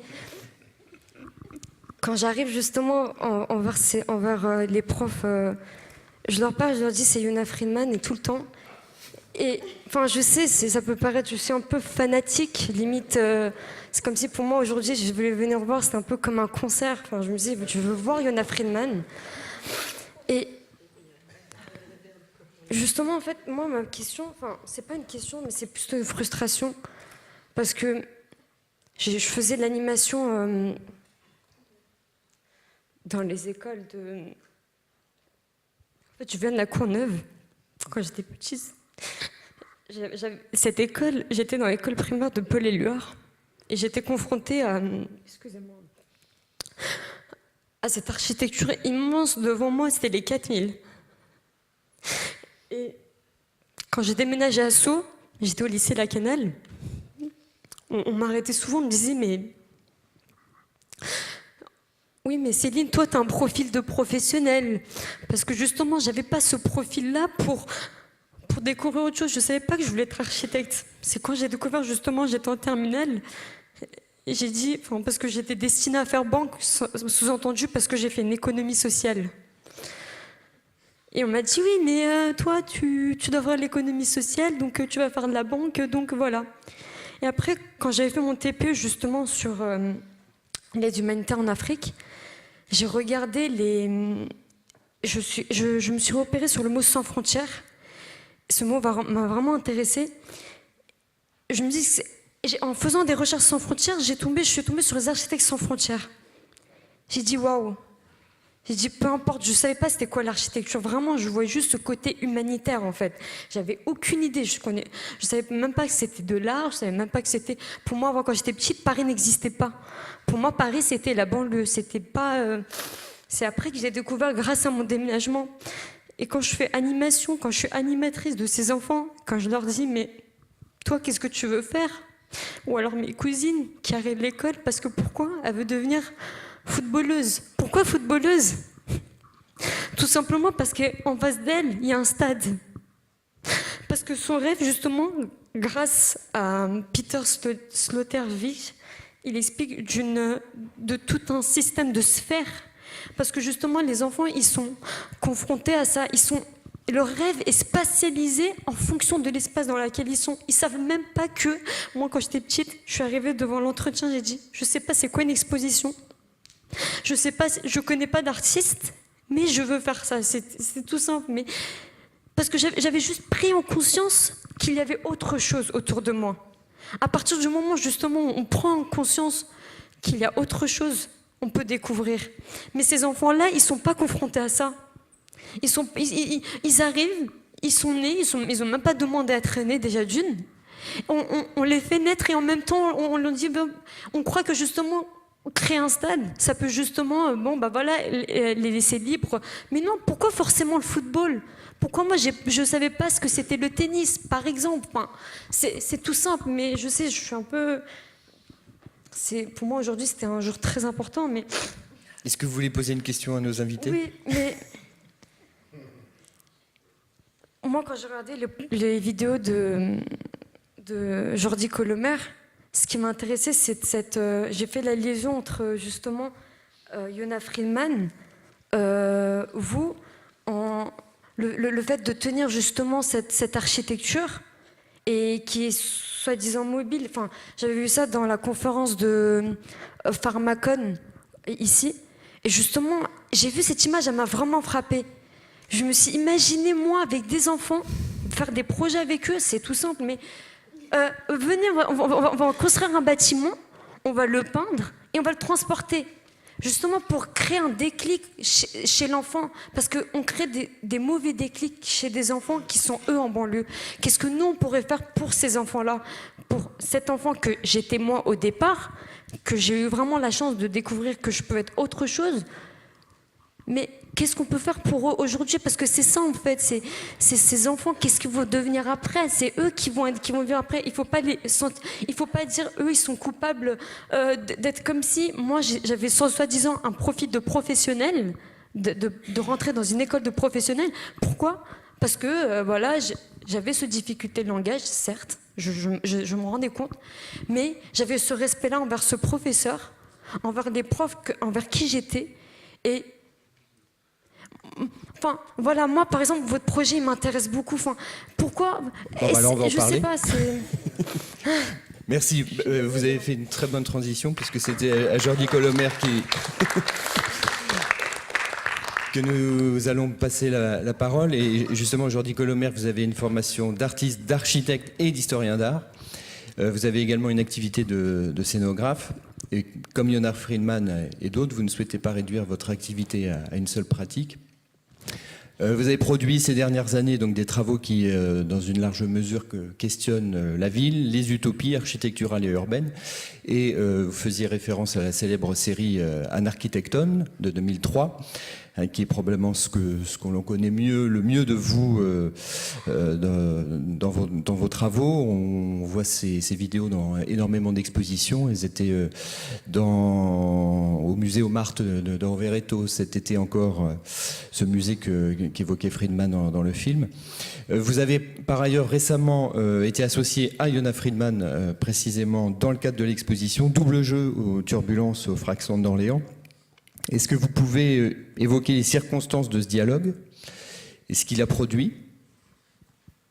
Oui, ça, c'est une proposition de Marie-Ange qui avait proposé à certains artistes de choisir un architecte de la collection de Fraxante et de faire une sorte de dialogue. Et moi, mon choix s'est porté assez rapidement sur Yona Friedman parce qu'il y a sûrement des parallélismes formels assez évidents comme ça, mais après je pense que ça va un peu au-delà dans la pensée. Je voulais faire un commentaire sur cette fille, comment tu t'appelles? Célia. Non, il y a eu justement, je pense que on m'avait demandé une fois, pour le truc de 30 ans des FRAC, on demandait aux artistes que c'était l'expérience la plus marquante à travers les FRAC, et j'avais dit que c'était à travers le FRAC Centre, ils avaient une fois travaillé à partir d'un architectone dans une école à Orléans pendant 6 mois. C'est-à-dire, ils ont pris un architectone comme ça, ils ont construit des maquettes, et c'était des enfants de je ne sais pas quel âge, ils avaient 6, 7, 8 ans, voilà. Ils ont commencé par tout simplement construire des maquettes un carton, donc ça voulait dire aller dans son quartier et faire la différence entre ce que c'était une barre ou une tour ou une maison individuelle, donc de voir un peu les typologies, de faire à l'échelle une représentation d'une architecture, mais de se poser aussi la question de comment attaquer cette chose. Donc ils ont fait le principe de tout ça, mais après ils ont fait une animation, un flipbook en fait avec des dessins à partir de ça. Ils ont fait une pièce de théâtre, ça j'étais vraiment impressionné, je n'avais jamais pensé à l'idée que ce soit possible, et une grosse fête où tout le monde était plus ou moins déguisé en maquette d'architecture, comme on voit dans ces fameuses photos des années 20, des architectes à New York qui se déguisaient en gratte-ciel de Manhattan. Donc voilà, ça en Espagne, ça a été repris aussi à La Panera, à Lleida par exemple. Ils ont fait 2 ou 3 fois, ils ont même fait un petit jouet qui donne à jouer aux enfants qui vont là, des trucs comme ça. Donc ça m'échappe complètement parce que voilà, on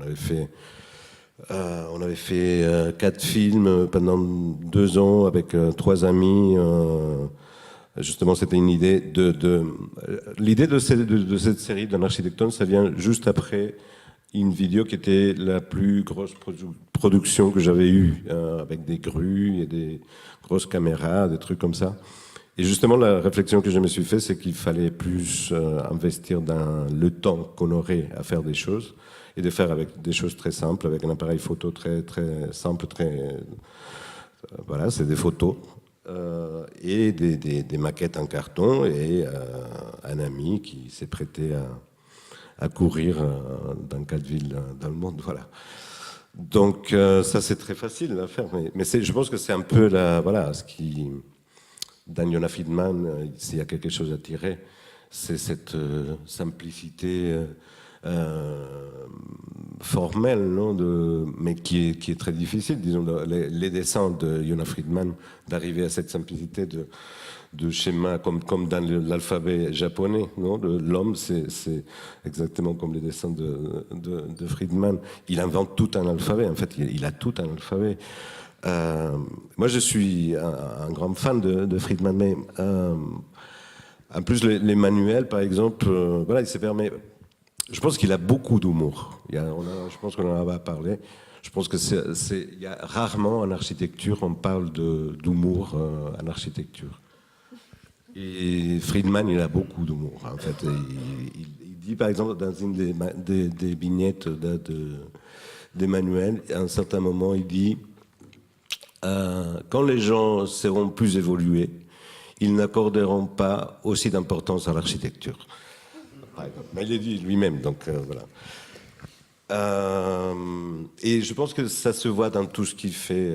C'est une approche voilà, qui essaye de faire la vie plus agréable pour lui d'abord. Et il le dit là dans le film, non, il se porte un peu pas comme un maître, mais bon. Ça lui fait plaisir à lui, et s'il y a d'autres gens qui vont partager cet esprit-là, donc ça peut servir à d'autres. Après, il y a d'autres choses je pense, plus complexes dans le travail de Friedman qui m'intéresse aussi parce que m'interroge. En fait, c'est pas non plus un truc genre Friedman, tout est parfait et tout. Dans la ville spatiale, par exemple, et en général, la forme de représentation de Friedman, disons qu'il y a cet alphabet, etc., mais il y a je pense que c'est la différence entre un architecte qui est né dans ce contexte de l'après-guerre et un architecte actuellement, ça a à voir avec le réalisme et la quête de réalisme ou la distance qu'on a par rapport à l'image réaliste ou hyper-réaliste. C'est-à-dire c'est quelqu'un qui, je ne vois... Justement, quand on voit les villes spatiales, on a du mal à imaginer... on a du mal à imaginer. Non, ça permet d'imaginer, justement, mais il ne présente jamais le 3D réaliste quand on est à l'intérieur de ces cellules et on passe d'une à l'autre et comment on voit la ville en bas et tout. Par contre, il a toujours la ville existante, c'est un collage sur une ville existante, et la ville existante, Parfois, c'est même la carte postale carrément de Monaco, ou de Venise, ou même des images anciennes, etc. Mais ça, voilà, c'est une idée, c'est toujours une idée. Il fait, je pense que, et c'est là où je pense qu'il y a une analogie avec ma forme de travailler, plutôt que, c'est que il s'agit, je pense, de faire des cadres à l'intérieur desquels, de donner un cadre d'action à l'intérieur desquels ce sera l'habitant, ou ce sera l'acteur, ou ce sera quelqu'un qui va jouer là-dedans. Mais ce qui va se passer n'est pas fixé. Ce qui est donné, c'est un cadre. C'est ce qu'on pourrait appeler une structure, un dispositif. Un dispositif à l'intérieur duquel c'est très ouvert. Ce que certains artistes recherchent aussi assez souvent. J'imagine. Oui. Est-ce que dans votre pratique de l'art, il y a quelque chose qui relève de ça? Ah oui, mais même dans les films, par exemple, les vidéos que je fais, pour la plupart, sont faites comme ça, c'est-à-dire j'ai normalement un lieu, par exemple, et voilà, et après, c'est des rencontres qui se font, il y a beaucoup de hasard qui se passe. J'essaie d'être très rigoureux dans la façon de cadrer, justement, mais ce qui se passe à l'intérieur, c'est toujours des choses assez inattendues, à improviser, construites sur le coup, etc. Vous parliez de l'humour tout à l'heure, et enfin, il y a quelque chose que je trouve assez frappant dans le film, c'est aussi une incroyable tolérance. Et le mot critique n'arrive jamais. Il y a des moments, je crois, où il est à deux doigts de dire que le mécontentement, il dit, mais il ne formule jamais la critique d'une situation, il en propose toujours une autre. Et ça, je ne sais pas si l'un d'entre vous veut réagir là-dessus. Il y a une sorte de réticence, voire d'incapacité complète à attaquer et à considérer que ceci est mal et moi je propose le bien, mais on propose tout simplement autre chose, sans faire le catalogue de ce qui ne va pas dans le monde de 1950 ou celui d'aujourd'hui. Ça m'a fait un peu rire aussi. Je me souviens d'une fois, j'avais vu Constant qui avait fait une conférence au MACBA à Barcelone. Et comme Friedman, le seul architecte qu'il avait cité, c'était Le Corbusier, en disant, bon, Le Corbusier, vous savez, c'était un peu le truc qu'on détestait. On était tous d'accord. Il détestait Le Corbusier, je pense. Et c'est la seule, il ne me fait même pas la critique, mais il dit, bon, c'est un peu l'opposé de ce que je propose.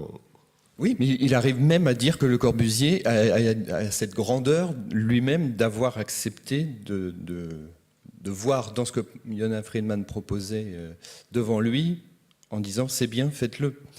Donc même face à quelqu'un dont il pourrait essayer de démonter le système, il avoue qu'il y a une certaine grandeur chez cet architecte autoritaire.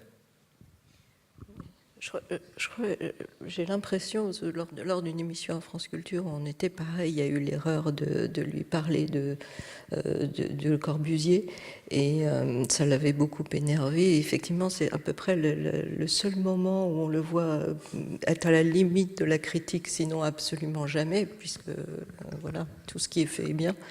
Mais je pense qu'il reproche à Le Corbusier de ne pas avoir perçu que son travail était lui-même un processus, et de percevoir son travail comme des objets, comme des dessins signés.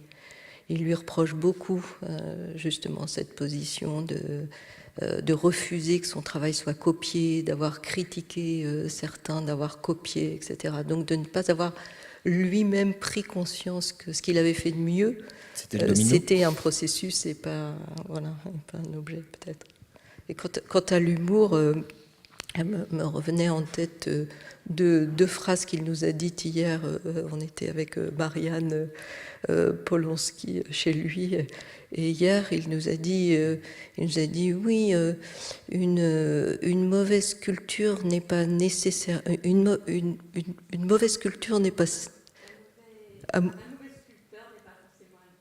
Non, une mauvaise culture, je crois. Une mauvaise culture n'est pas nécessairement une architecture.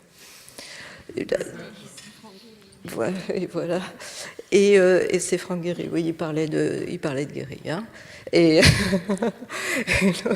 l'autre chose, il nous a dit, parce qu'on lui reposait cette question d'artiste, d'architecte, et Marianne lui disait, mais tu as fait tellement de choses, comment je vais faire moi pour faire l'inventaire de tout ça? Et il disait, mais non, oui, c'est vrai que j'ai fait beaucoup de choses parce que ce que je produis sont des idées uniquement. J'aime beaucoup les idées et j'aime plus que tout jouer avec les idées et je joue énormément. Il y a un lien peut-être avec Jean Prouvé, parce que je crois qu'on a évoqué très rapidement un moment Jean Prouvé et le contact entre les deux, et notamment l'expérience africaine de Jean Prouvé. Alors aujourd'hui, il y a un fétichisme de Prouvé, donc le moindre panneau devient une œuvre d'art en soi, mais il y avait aussi chez Prouvé, à l'époque, dans son processus de fabrication, cette idée qu'il fallait chercher le minimum. Je ne sais pas si vous avez eu l'occasion de croiser des anciens bâtiments de Prouvé en Afrique. Oui, mais d'ailleurs c'est très dommage parce qu'il y a un des bâtiments qui était à Niamey, installé, construit ici pour l'exposition universelle, mis en morceaux, mis dans un avion. L'avion s'est envolé. À Niamey, la maison a été reconstruite. Donc, une sorte de grand toit en aluminium sur une sorte de colonne vertébrale, et puis des principes de brise-soleil qui venaient protéger les façades, et puis dessous deux boîtes. Ce qui fait que, globalement, Prouvé avait compris que c'était vraiment l'analogie ou le transfert de la paillote, c'est-à-dire faire de l'ombre et ventiler par-dessous, qui permettrait de créer un climat agréable. Cette maison, elle est restée très longtemps à Niamey. C'est la seule maison contemporaine qui ait jamais eu besoin de la moindre climatisation artificielle, parce que finalement, la ventilation était suffisante. Et malheureusement, elle a été démontée, et puis je crois qu'aujourd'hui, elle est chez un collectionneur quelque part. Mais effectivement, il y a cette idée de ce qui est juste nécessaire, de ce qui a besoin d'ajouter à une situation existante pour faire qu'elle devienne intéressante. Donc, prendre en compte l'air, le vent, le soleil, et trouver ce qu'il faut rajouter pour à la fois se protéger des éléments extérieurs et en même temps en profiter. Et ça, effectivement, dans le travail de Prouvé, c'était très très proche de l'ingénierie. Et dans le travail de Friedman, c'est l'architecture, c'est l'urbanisme, c'est l'aménagement, c'est la vie c'est comment la vie s'organise. Est-ce qu'il y a des questions dans la salle? Probablement. J'en profite, par rapport à ce que dit avant, cette histoire, je pense que c'est pas par hasard que l'imaginaire se porte sur le territoire de la banlieue, on va dire, et Friedman, dans la philosophie de la propreté, par exemple, il dit à un certain moment que, par exemple, il n'y a pas de façade dans le travail de Friedman, mais il parle à un certain moment, il dit que il parle de les guérillas de la survie, il dit, dans les banlieues les plus pauvres, dans les favelas, où ça doit être là, ou par exemple, pourquoi pas expérimenter l'idée des façades qui changeraient, qui exprimeraient l'état d'âme des habitants, et que ça devrait être les propres habitants qui feraient des façades qui ont changé, d'accord, aux états d'âme. En fait, il a fait ces murs dans les années 70, non, je pense, c'est des trames un peu ornementales, géométriques, comme on retrouve par là. Et il y a aussi les tapis qu'il a fait, les tapis peints sur le comment on dit ça ? Sur le sol, oui. Bon. Voilà. Donc, et il dit à un certain moment, mais bon, les habitants, ils vont pas se mettre comme ça un jour à faire tout ça. Il faut bien qu'il y ait, il dit, un architecte ou un artiste qui passe par là et qui leur propose, qui commence à le faire. Et quand il y en aura un, peut-être qu'ils vont suivre. Bon, c'est très simple, en fait, comme proposition. Oui. Je veux dire, à propos de minimalisme, ce que tu disais tout à l'heure, le dessin absolument minimaliste, le minimalisme, on le retrouve aussi dans le texte. C'est-à-dire, les textes sont incroyablement concentrés. Et les mots les plus simples sont aussi complètement réinitialisés avec un sens extrêmement fort. Et un jour, quand il m'expliquait son principe de dictionnaire, c'est-à-dire de dessin, qui permettait de se promener dans n'importe quel pays et de parler, de montrer par dessin, de parler avec des dessins, avec voilà, des gens qui ne parlent pas la même langue que soi. Je lui disais, c'est bien joli votre histoire, mais comment vous faites pour les noms abstraits, pour les mots abstraits ? Et là, il me dit quoi, par exemple ? Bon, liberté, au hasard. Et il réfléchit 2 secondes. Il me dit, mais liberté, ça n'existe pas. On peut être libre de bouger, libre de penser, libre de manger. Ça, je peux le dessiner. Mais libre tout court, je ne peux pas le dessiner, ça n'existe pas.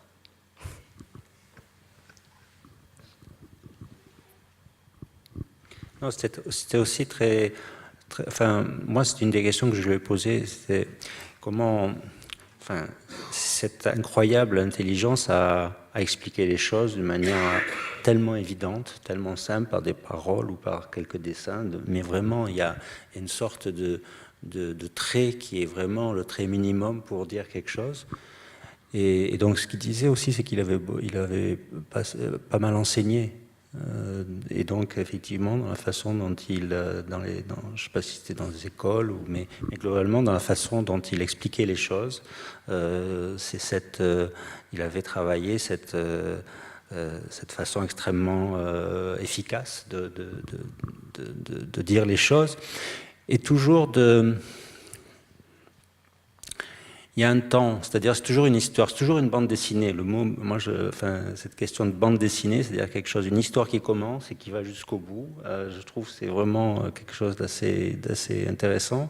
Donc c'est un dessin légendé, un dessin commenté, et c'est vrai que c'est d'une, on comprend ça immédiatement. Je pense que c'est pas par hasard, c'est la bande dessinée d'un côté, mais il y a le conte. Il y a tous les contes africains, tout ça, et le format du conte, justement, qui n'est pas le roman, ou qui n'est pas... c'est assez adapté. Il y a une telle situation, il s'est passé telle chose, et après, on en sort une sorte de morale, ou voilà, une philosophie en tirée d'une expérience, ou des choses qui se sont passées très précisément, etc. Et ce format du conte, je pense que ça lui convient tout à fait un peu à tout ce qu'il fait. Il y a un côté conte comme ça. Ça reste ouvert à l'interprétation, le conte aussi. Parce que ça reste ouvert à l'interprétation. C'est le récit selon Benjamin. C'est-à-dire, il vaut mieux un récit qu'une explication. Ouais. Je voulais juste raconter une histoire. Je m'appelle Marianne Friedman Polonsky, je suis la fille de Yona. Et je voulais juste raconter une histoire. Quand j'étais petite, j'étais à l'école et en 6e, je crois, on a eu un sujet de rédaction et c'était l'architecture moderne. Et j'ai évidemment demandé à mon père de m'écrire ma rédaction. J'ai eu 8 sur 20. C'est la seule fois de ma vie que j'ai eu 8 sur 20.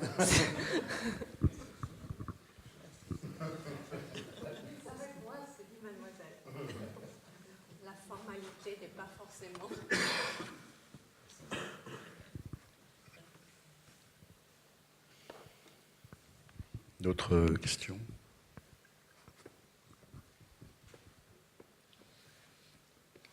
Bien.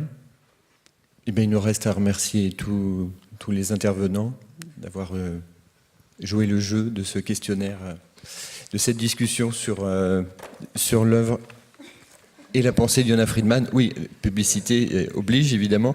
Boulevard Garibaldi, variation sur Yona Friedman. Texte de Sylvie Boulanger, Marie-Ange Brayer, Caroline Cross, Wim de Witt, qui n'est pas là ce soir, doit être à Los Angeles. Jean-Philippe Vassal. Animal Normal, un film de Caroline Cross et Antoine Deroux, CNDP, après édition 2014. Il n'y a pas le prix. La en vente, librairie, dans toutes les... En vente à la sortie la librairie de... Moniteur a mis une antenne ici. Merci.